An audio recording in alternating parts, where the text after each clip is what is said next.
Good afternoon, ladies and gentlemen.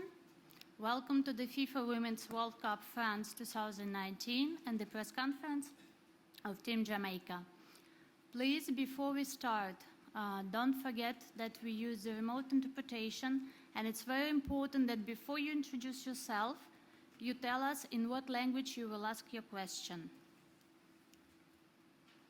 We are here with the coach, Hugh Mendes, and Captain Konya Plummer, and we open the floor for the questions, please.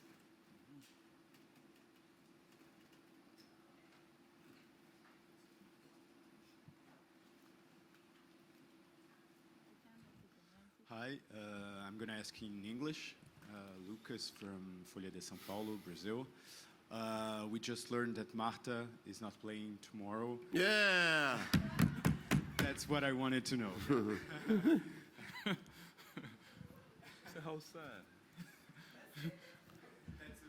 Oh, that's a question. Oh, well, I'm just expressing my expression there. Anyway, we still think, Brazil is a quality team. They have a lot of depth, a lot of culture, football culture, so we don't expect anything to really phase off their game plan. Obviously, Marta is an unbelievable player.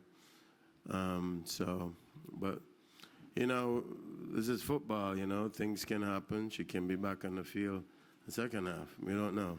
So, we will still prepare for her. But I'm sorry to hear that Marta is not playing.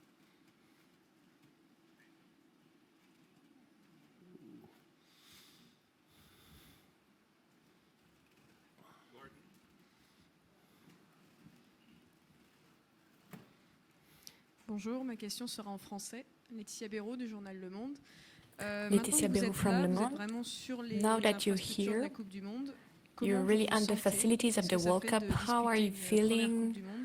What do you feel about playing your first World Cup?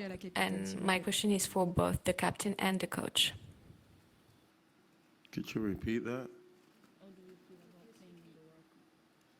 Repeat that again. So the question was, it's your first World Cup here. Now you're on the facilities of the World Cup. You're into your first game of this historical World Cup. So how are you feeling? And the question is for both of you.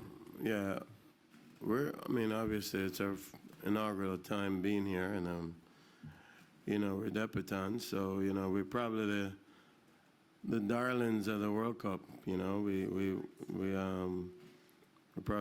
the lowest seed coming in, but we're just excited to be here.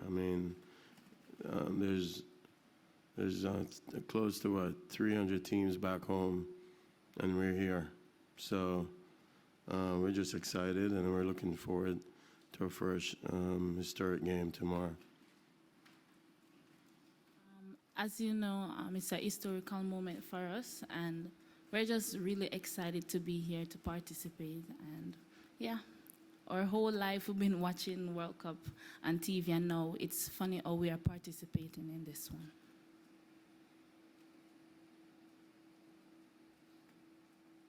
Gordon Williams, English. Konya, this question is for you. Could you just take us a little bit through the journey in terms of before you got here? Now you are here and building up to the game tomorrow. Has there been any emotional changes within your team that you can sense? And how are the girls feeling as the game gets closer? We're very excited.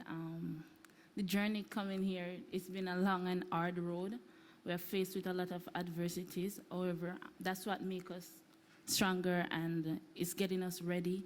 And we are motivated a lot by everything that we have been through to this journey. So we're really looking forward for a good match.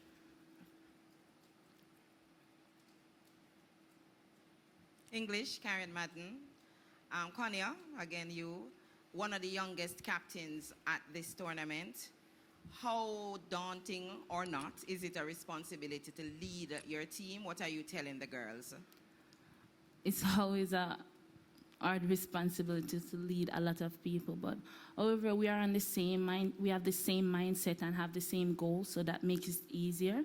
And as a young captain, we're all adults at the end of the day, and we keep each other accountable, so it makes the work easier. And we just go in the game with the same goal and just work hard and listen to our coaches and just persevere. Yes. Andre Lo, Jamaica Gleaner, Patois. Straight up.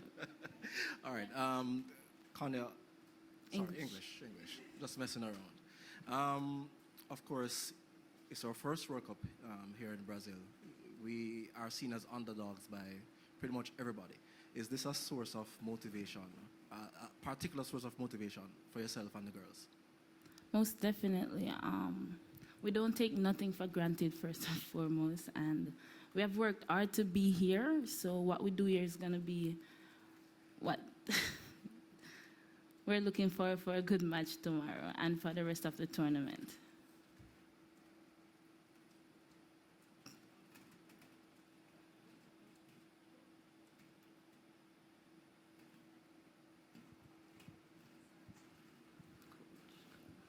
Boa tarde. Question in Portuguese. Amanda, do Grupo Globo. Queria perguntar Good afternoon, Amanda from Grupo Globo. Konya, I wanted to ask you, you're quite younger than Marta, so I just want to know if you used to watch Marta when you first started watching soccer matches, and if you were somehow frustrated to not be able to share the pitch with Marta, even though she would be your adversary, and it's good not to go against the best player in the world, but is it frustrating to not be alongside her tomorrow? I was looking forward to play against Marta. She's a legend after all. And growing up, I used to hear a lot about Marta, and I thought tomorrow would be a good moment, experience to just share playing with her. But regardless of what happened, we're still looking forward for the match. And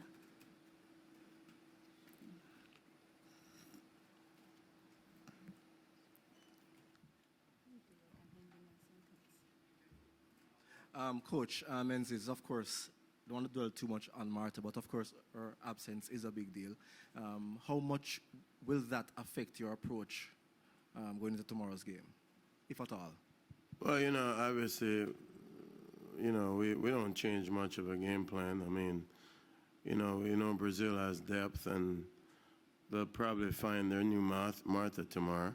We don't know, so we will game plan just like she's there. We know the impact that she makes on the ball when she has the ball. So, but we don't plan to change much. We have our own game plan, whether it's defensively or offensively. But it does change a little bit defensively how we look at things, because obviously they try to find her quite a bit, and her movement is unbelievable. So, but again, we think there'll be another Marta stepping up tomorrow.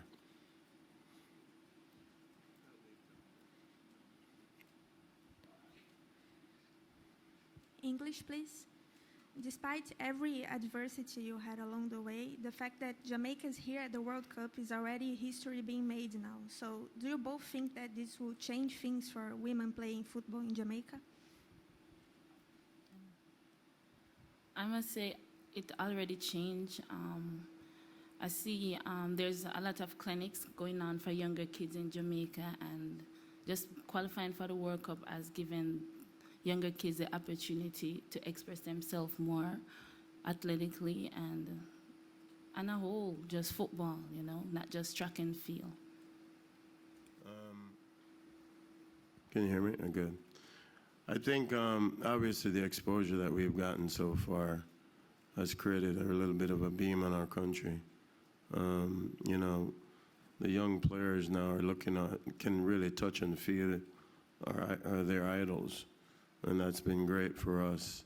We go back and we do our clinics now, and they can actually interact with these young ladies, and it just gives them an added motivation to kind of fulfill the things that they want to do.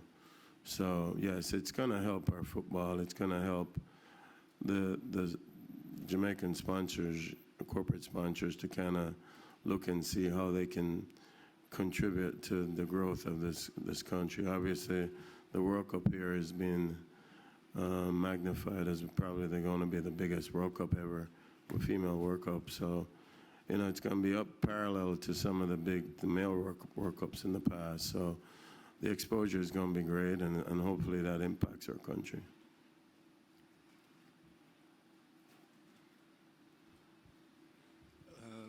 What would be considered a good performance in terms of the tournament, in terms of getting out of the round? For you, getting out of the round. We're here to compete. You know, we're not just here to look at people and enjoy the whole atmosphere.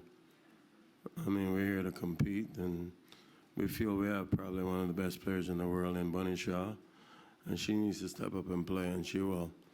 I mean, a lot of these players have been dreaming about this moment, and, you know, it's their time to be accountable and step up. And, sorry. They, you know, just the adversity and everything that we've been through is just going to motivate us through this. So we don't look to just be here and be on the same pitch with some really quality teams. We're here to compete and get results.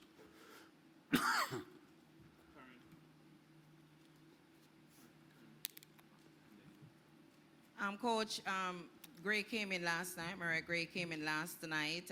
Obviously, she was in the squad earlier. I came in through injury. Double question. How is her name completed? Kayla, right? Kayla McCoy. How has she dealt with the disappointment? And also, how has Gray settled into the team? Well, you know, obviously, you know, it's a serious injury. And, you know, not only she's worked so hard to get to the World Cup, but she also started her career, professional career. And before she got here, she played 90 minutes for the Dash. So, you know, it's difficult for her. You know, I had to, you know, when I got the news, I had to sit with her. And, you know, a lot of crying for her, and because she's put so much time into this. But, you know, when we walked back in the locker room to tell the team, she just ignited, lighted up, you know, because, you know, I think their presence was good for her, and that's why we decided to make her stay and stay with the team through the process. And her club was willing to have her stay. And we'll rehab her before prep her for her surgery, so it's not a problem. You know, Gray showed her worth when she was in Jamaica, Panama. I thought she played a good solid 75 minutes. We wanted to get her in the rotation because we knew she was probably going to be our first alternate. So we kind of planned the whole process through. So just, you know, unfortunately for Kayla, but fortunate for Maria that she's here. And, you know, hopefully she gets acclimated because she's coming all the way from Washington. So it's a little bit of a grind. So she probably not play tomorrow because of just the acclimation process. But hopefully we'll get her in the lineup moving forward.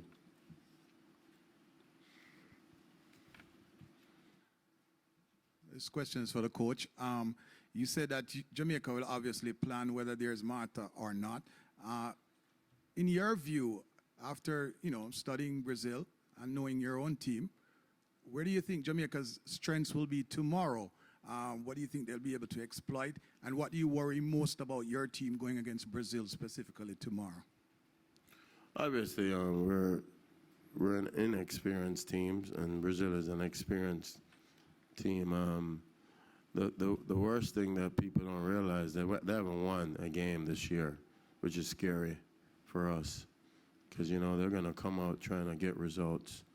So we're prepared for them coming at us, pressing us early, and but you know, our biggest asset is our athleticism. How do we counter on Brazil? How do we counter on their eagerness to attack? And that's what's going to be the big issue for them with us. For us, it's just, you know, the experience component and just the fear of them trying to get a result because they just haven't had the results that they wanted. All right, Coach. I think this one is for both Konya and the coach. A long and interesting journey to get to this point for the Reggae Girls, what has been the biggest lesson you have learned about yourselves and, of course, the team generally? Well, you know, the biggest lesson for us is how we've learned about each other. You know, dealing with all the different things that have thrown at us. We learned to know what our strengths are individually and as a group and as a staff too. We've learned a lot on that aspects of it. We won't get into the details of those issues, but you know, a lot of things have popped up and we've created some history here and there's some positives that come out of this.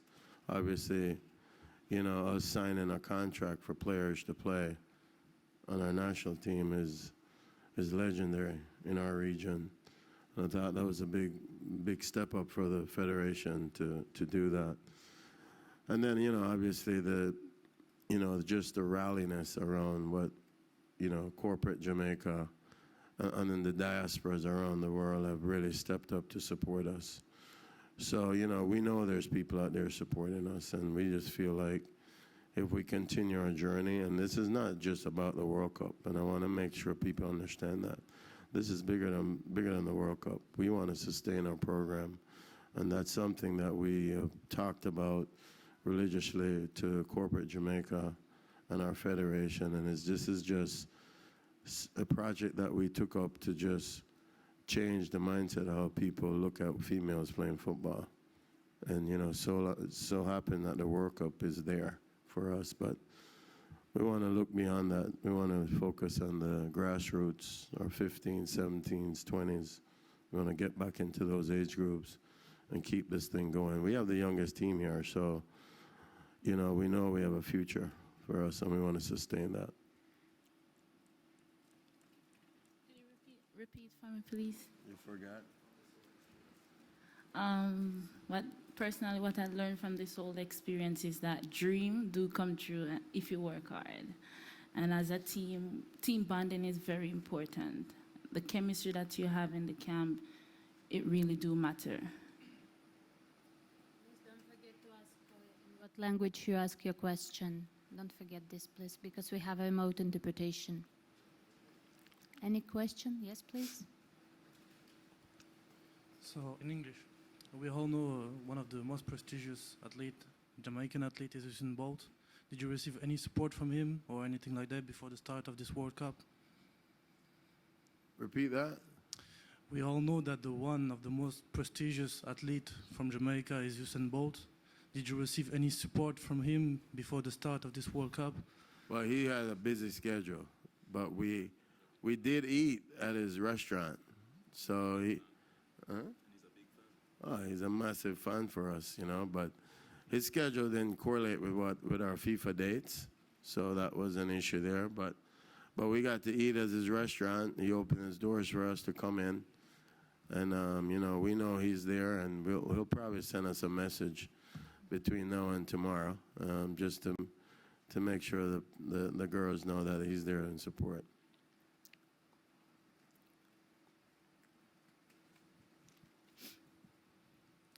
English question for both the coach and the captain. We know Brazil team is the second oldest team in this World Cup, and your team is the youngest team. I mean the age, and compare with the Brazil team, they have the experience. And how do you think your team have advantage? Well, running. Yeah. We all know. Well, obviously, you know, we understand age is just a matter of being on paper. I mean, we got girls here that have been through things in life that, I mean, adults haven't been through. So you're talking about experience and dealing with adversity, and I think the game is just another adversity that they can handle. I mean, a typical 16-year-old in Jamaica is not a typical 16-year-old in America. I mean, that 16-year-old been through a lot in life, so experience is a matter of your lifestyle. And, you know, age is just a number. Our kids are younger, but they've been through a whole lot. in life. So we don't expect to be going on the field and having fear. We have respect for Brazil, but we don't fear them. And, we're going to focus on our game plan, and we're going to go at them. That's our game plan. We're there to get a result, and that's what we're there to do. Size or age don't matter to me, and whatever the ranking is, as coach said, we don't fear nobody. If you know Jamaican, we lick about with Talawa, and so we're just looking forward to just go there and compete to the best that we can. And the last question, please. This question is for Kanya. Jamaica went to the World Cup. The male senior team went to the World Cup in 1998. Since then, Jamaica has not gone back to the Senior Men's World Cup. In 2011, Jamaica went to the Under-17s World Cup. I just want to know, with the profile that the male team gets and the lack of profile that the women's team got before qualification, how much does the team understand or believe that it is the flag bearer for the nation as far as football is concerned at this time? Well, repeat, sorry, I'm so sorry. The qualification of the women's team, do the women now believe that the women's program is now the flagship program for the national program in Jamaica, seeing the male team has not been back to the Men's World Cup final since '98? Football in general. Yeah, definitely. We're not looking as this as our first and last. We're looking towards many more, and as we said before, younger kids is looking up to us, and they're going out of their way to be where we are right now. So it is shown that we are going there again, and they're interested to do things that we have just done and just make it better. Thank you very much. Thank you. It's good.